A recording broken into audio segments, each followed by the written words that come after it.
desmame.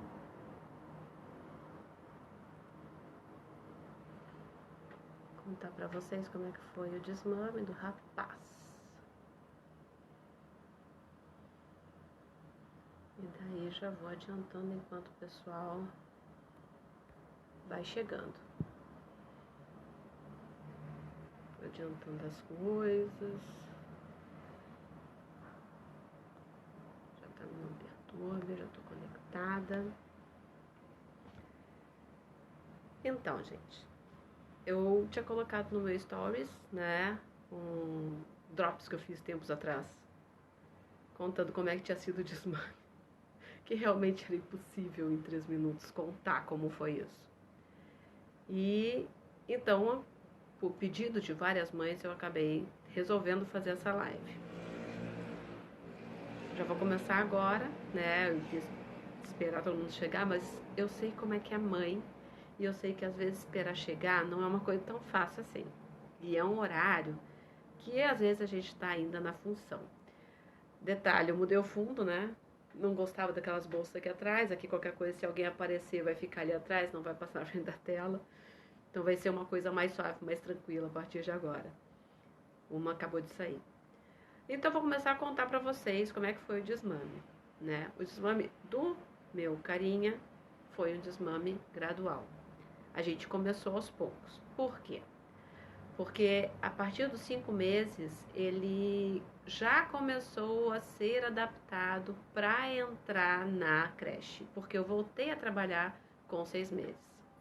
Então, a partir dos 5 meses, ele começou já a ter a introdução alimentar, né? Porque exatamente com 6 ele já estaria na creche. E então eu fui já começando ali um desmame. Por quê? Porque ele já estava comendo bem. Então não tinha porquê eu pensar em postergar isso para quando ele entrasse de fato na creche, que tinha a questão da adaptação, ele se acostumar. Então, quando ele entrou na creche, que ele tinha 6 meses, ele já mamava a cada 3 horas, né? Isso já entrando a alimentação junto. Então, ele já mamava a cada 3 horas, se eu não me engano, a partir dos 4 meses. A partir dos 4 meses eu já não fazia mais livre demanda. Eu fui adaptando ele a ter o alimento a cada 3 horas. Com 6 meses ele entrou na creche. Ali já começou um ponto de desmame. Por quê? Porque ele mamava de manhã, ele ia para a creche, ele ficava até o meio-dia na creche, daí ele almoçava lá, porque o almoço normalmente nessas creches é por volta de 11h30, então ele almoçava, e daí que eu pegava ele dormia, eu dava de mamar. Então ele mamava às 2, mamava às 5, às 4, eu dava um intervalo de 2 horas. Mamava às 1h30, 2, depois às 4, e depois era a janta e o mamar antes de dormir. Então, quando ele entrou na creche, eu já tirei umas mamadas da manhã. Então, ele mamava de manhã cedo e chegando em casa meio-dia, né? Então, meio-dia, meia, 1 hora, né? Depois mamava no meio da tarde e daí era a janta e mamava à noite. Então, ele ficou só com 4 mamadas. E daí, a partir disso, eu fui reduzindo as mamadas. Por quê? Porque ele começou a aumentar o tempo na creche. Então ele ficava primeiro até meio-dia, daí depois na outra semana eu deixei até a 1, depois eu deixei até as 2, até que ele começou a ficar até as 4. Quando ele ficou até as 4, aí a mamada que teria depois do almoço também caiu. Porque ele comia na creche e ele fazia o lanche às 12h30. Então eu pegava ele às 4. Então ele mamava de manhã e quando chegava da creche, mamava ali por volta de 4 horas. 4h15, que era o tempo que eu levo da creche até aqui. Então, mamava de manhã, 4h15, jantava e mamava antes de dormir. Então, isso foi a partir dos 6 meses, né? E não tive problema quanto a isso. Ele foi seguindo de boa, na tranquilidade. E isso se manteve durante uns 2 meses. Quando ele estava com uns 8, 9 meses, essa mamada da tarde ele já não queria mais. Porque ele queria chegar em casa e brincar. Então ele queria chegar em casa e pegar os brinquedos dele, e rolar no tapete, correr atrás das gatas. Correr não, porque ele não caminhava. Mas ele queria interagir comigo. Então era o nosso momento. Eu pegava ele na creche e a gente ficava junto. Então, a partir de uns 8 meses, ele começou a mamar só de manhã e à noite. Quando eu falo à noite, eu falo à noite para dormir. Porque a partir dos 7 meses, acho que foi antes disso, porque eu já estava trabalhando. Comecei a trabalhar quando ele tinha 6 meses. Eu já tirei a mamada da noite. Então ele acordava, a gente oferecia água e daí ele dormia. Como ele continua até hoje. Ele acorda, toma água e dorme. Né? Ele ainda tem despertares noturnos. Teve mais uma época? Teve. E o que eu fiz? Além da janta dele ser cedo, eu dava ainda uma banana antes do banho, daí tomava banho, mamava e dormia. Ele mamou e dormiu no peito até os 1 ano e 11 meses, foi quando ele desmamou. Então, antes disso, não tive problema nenhum. E admito para vocês, eu jamais pensei em estudar sobre desmame. Eu não li sobre desmame. Eu deixei a coisa acontecer. Fora de mim, ou de qualquer pessoa que pense que eu sou uma mãe perfeita. Não sou, né? Eu acho que eu fui muito pela intuição e eu fui muito pelo que estava acontecendo. Eu me deixei levar, deixei a maternidade me levar, a maternidade leva eu. Então, foi tudo acontecendo. Então, foi até aí, até 1 ano e 11 meses, foi bem gradual. E ele tinha coisas que ele se interessava em fazer para largar o peito. Isso a partir dos 8 meses, né? Porque quando o bebê é pequeno, ele vai querer mamar. A gente tem a esterogestação, que a criança vai ficar até 2 meses ainda precisando da mãe, né? Dessa busca incessante pelo peito, mamando incessantemente. E depois disso a gente foi aos poucos espaçando. Teve dias que eu enlouqueci, teve um período que foi horrível, que ele mamava a cada 2 horas. Mas depois que eu comecei a colocar horário, que foi ali com uns 4 meses, que eu mantinha a cada 3 horas a amamentação, foi indo tudo tranquilo. E eu segurava ele para ele mamar a cada 3 horas também, né? A partir dos seus 7, 8 meses, né? Principalmente que ele já estava na creche, então já dava para ele se passar bem. E ele tinha já o querer enxergar, porque a criança já enxerga. Então ele vai querer as outras distrações. Então fica mais fácil você pegar essa criança e fazer um desmame quase que precoce, né? Porque ela já se interessa por outras coisas. E tirar a mamada noturna oferecendo água, por quê? Porque ela já se alimenta, ela já come fruta, ela já absorve os alimentos de maneira mais eficaz. Então, a partir dos 8 meses, eu acho que foi quando a gente já começou a oferecer água e ele não acordava para mamar, né? Porque eu já estava trabalhando e senão eu não ia ter condições de trabalhar. Então, isso é uma das coisas que tem que ser levantada quando a gente faz o desmame.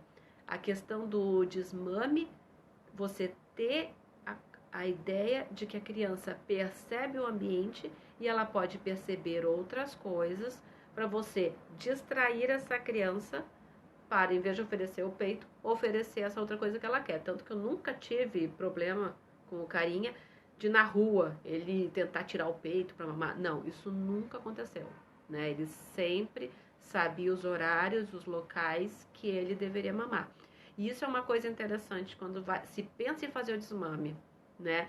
Você, teoricamente, vai parar de oferecer a amamentação em vários lugares. Você vai determinar lugares, esse é o lugar de mamar. Então a criança pode pedir outro lugar e falar, não, agora não é o momento de mamar. A gente vai mamar, vou te dar mamar quando a gente chegar em casa, você estiver no seu quarto. Porque eles já começam a compreender a partir dos 8, 9 meses. Mas sempre preconizando que a Organização Mundial da Saúde determina que a criança só deve ser amamentada até os 2 anos, né? Principalmente em países subdesenvolvidos, qual a gente não tem uma alimentação eficaz. E também a questão de que a criança esteja se alimentando adequadamente, né? Sem contar que considera-se, os últimos estudos que teve, é que a partir 1 ano e meio até 2, existe uma produção de anticorpos especiais que vão dar imunidade para a criança. Então, por isso que é tão interessante manter a amamentação até os 2 anos. Nem que seja uma amamentação, como eu fiz, que era de manhã e à noite. Então, deixa eu só ver na minha pauta tudo que eu tenho que falar. A gente tem dois tipos de desmame, né? O desmame passivo, que é o desmame, né? Que tu vai usar mecanismo para distrair a criança para ela não querer o mamar, né? E tem o gentil que vai espaçando as mamadas. Então, comigo já ele levou a situação para um desmame gentil, porque ele se interessava por outras coisas, né? Por brincar, por história, por carrinho, e ele começou a se desinteressar do mamar para pegar essa outra coisa. Então foi mais fácil, né? Foi uma coisa que veio dele.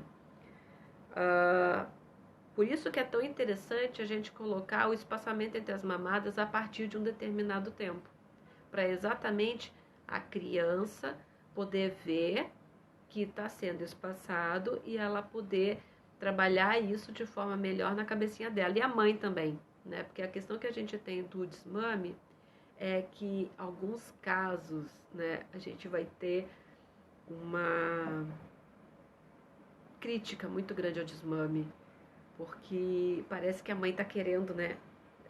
Não está querendo mais a criança, mas tem vários mecanismos envolvidos na mãe que vão fazer que ela vá querer o desmame. Eu tenho o caso de mães que a criança estava com dente, começou a machucar muito seio, machucar sério, e daí ela acabou sendo levada a um desmame. Um pouco precoce, né? Não tão precoce, mas que foi necessário para ela naquele momento. Então são coisas que a gente tem que levar em consideração para o desmame. Tem mães que vão amamentar até 4, 5 anos, tem mães que vão amamentar até 4, 5 anos tranquilamente. Eu tenho um caso em família.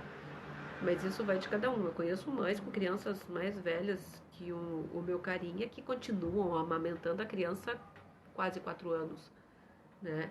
Então, cada um, cada um. E a decisão de desmamar sempre vai partir da mãe avaliando a criança. Toda mãe conhece seu filho. Não adianta uma tia olhar e falar, pô, mas ele tá mamando ainda, ele tem 1 ano, tá na hora de desmamar. Ela não convive com a criança, ela não sabe os sinais de fato que a criança pode estar te passando, necessitando desse mamar até 1 ano, ou então mais, né? Então, tem muita questão do vínculo. Eu vejo muitas mães sofrendo com a questão de ter que parar de amamentar, né? Porque acho que vai perder o vínculo. Mas o vínculo a gente cria no dia a dia. O vínculo a gente cria quando a gente brinca com a criança, quando a gente interage com a criança, quando a gente não vai se apegar a celular e vai dedicar um tempo de qualidade para a criança. A partir de 1 ano, a partir de 1 ano e meio, a partir de 2 anos. Então, o teu vínculo com a criança não vai se perder. Perguntas que me passaram, né? Quando é a hora de desmamar? Já falei, é o teu momento da criança. Quando você achar que é o teu momento da criança, tá ótimo, né? Você vai usar métodos teus, intuitivos ou não, para ser feito o desmame. Detalhe, nesse período que a gente está passando de pandemia, né? Eu fiquei meio confusa, porque eu pensei assim, seria uma época para desmame? Porque a criança está passando estresse, a mãe também. Talvez seja o período para fazer o desmame. Por outro lado, seria o período porque você está mais presente, né? Eu digo, fica quase aquela coisa de anjo e diabinho, cada um fala uma coisa. E eu mesma tento pensar, né? Porque isso que a gente está vivendo, só a gente está vivendo, mas ninguém viveu isso, né? Se seria realmente um momento para ser feito o desmame. Daí tu tem que avaliar como é que está a tua criança, se a tua criança está se sentindo bem, para que seja feito de fato esse desmame.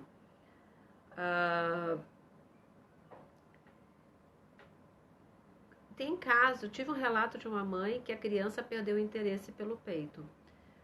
Pode acontecer, né? Principalmente se você oferece a mamadeira, porque a mamadeira é uma coisa muito fácil, né? A criança coloca a boca ali, ela não precisa sugar, ela não precisa fazer força, o leite sai, é só apertar que vem. É muito fácil, né? A gente prefere muito mais fechar a boca para emagrecer do que comer comidas estranhas. Tudo que é mais fácil é melhor. E a criança já percebe isso. Então, se chega em algum momento, você oferece para ela a mamadeira e ela percebe a mamadeira, a textura, e percebe que é mais fácil tirar o leite ali, para ela vai ser muito mais fácil, então ela não vai querer o peito. O peito ela tem que fazer força, ela tem que mexer a mandíbula, ela tem que mexer a língua. É muito trabalhoso, né? Então, é um dos fatores que pode fazer com que a criança pare de querer pegar o peito. Provavelmente a Nanda vai voltar a conversar com a gente e também vai mostrar isso para vocês. Tanto que o que se orienta no desmame, eu fiz isso com o meu, porque o meu, de jeito maneira, ele quis pegar mamadeira. Não quis. O pequeno já foi direto para o copo de transição, que é o copo que tem um biquinho, né? E é não oferecer mamadeira no momento que você faz o desmame, né? Você vai direto, né? Diretaço, oferecendo o copo, dando o copo, muita calma, muita tranquilidade, com um pouquinho de água, né? Com um pouquinho de suco, para exatamente essa criança ir se adaptando, né? Ao copo, não a mamadeira. Porque se ela pegar a mamadeira, aí que ela não vai querer mais o peito. Qual leite oferecer depois que foi feito o desmame? Primeiro ponto, fale com o seu pediatra. Converse com o seu pediatra. Não pegue orientação em grupo de WhatsApp, não pegue orientação em Google, né? Em grupos de Facebook. Não. Fale com o seu pediatra, né? Eu tenho, o carinha tem o pediatra dele, tem uma homeopata que também é pediatra. Quando ele estava desmamando, quando ele desmamou, né, com 1 ano e 11 meses, a homeopata indicou um leite desses suplementos, né? Testei vários, ele odiou todos. E a gente acabou depois, quando ele fez 2 anos, a gente viajou para casa dos nossos parentes, e ele viu o primo tomando leite e resolveu provar. Aí que ele começou a tomar leite. Mas o que eu fiz nesse período entre 1 ano e 11 e 2 anos, né? Eu oferecia variados lácteos. Então, ele tomou iogurte natural, iogurte integral. Ele comia queijos, né? Já estava comendo, ele foi comendo outras coisas que tinham a lactose. Eu sou uma pessoa que eu falo assim, importante não cortar por completo a lactose, porque nós somos mamíferos. Então, como mamíferos, nós fomos criados para consumir o leite enquanto esse leite é benéfico para gente. Depois, parar. Né? A maioria dos animais são assim. Né? E daí, se você parar todo esse consumo de leite, a tua produção enzimática cai. Daí, eu sou uma pessoa que eu tenho intolerância à lactose, porque teve uma época que eu realmente parei de tomar leite. Então, por isso que não, é bom não parar. Continua. Se a criança não quis um leite, oferece queijo, iogurte integral, iogurte natural e vai depois oferecendo outros leites, né? Carinha, ele não toma muito leite, ele toma mais o leite de manhã, mas ele toma os compostos lácteos, né? Ele gosta de comer queijo, adora comer queijo, né? Eu já não gosto de queijo, ele adora comer queijo, e isso complementa essa falta que seria do leite no organismo dele. Outra coisa que também é muito legal para quem quer fazer desmame, que é uma metodologia legal, você oferecer para o bebê o seu leite no copinho, entendeu? Você se ordenha, você coleta esse leite, deixa ele em condições, quando o teu filhote acordar na noite, oferece o teu leite num copinho, né? Isso vai também ajudar ele, tipo, ele vai começar a tomar o leite no copinho. Também ajuda, né? Seja de manhã, seja de noite, isso aí ajuda. Deixa eu ver o que mais que teve de dúvidas aqui. Falei dos derivados lácteos. Evitar mamadeira, né? Porque exatamente o copo de transição é bem mais eficaz. Quando é que vai ocorrer a redução do leite? No momento que você começar a espaçar as mamadas, esse leite vai começar a reduzir, né? Eu fui uma vaca leiteira. Eu produzi muito leite. Mas no momento que eu comecei a espaçar, tanto que eu doava leite, eu acho que até os 4 meses dele, 4, 5 meses, eu doei muito leite para o Instituto Fernandes Figueira, que é aqui do Rio de Janeiro. E eu doei muito leite. E depois que eu comecei a espaçar as mamadas, essa produção de leite começou a diminuir. Quando eu parei, porque assim, ó, ele mamava de manhã e à noite. ele começou a não mamar mais de manhã. Ele queria acordar de manhã até hoje.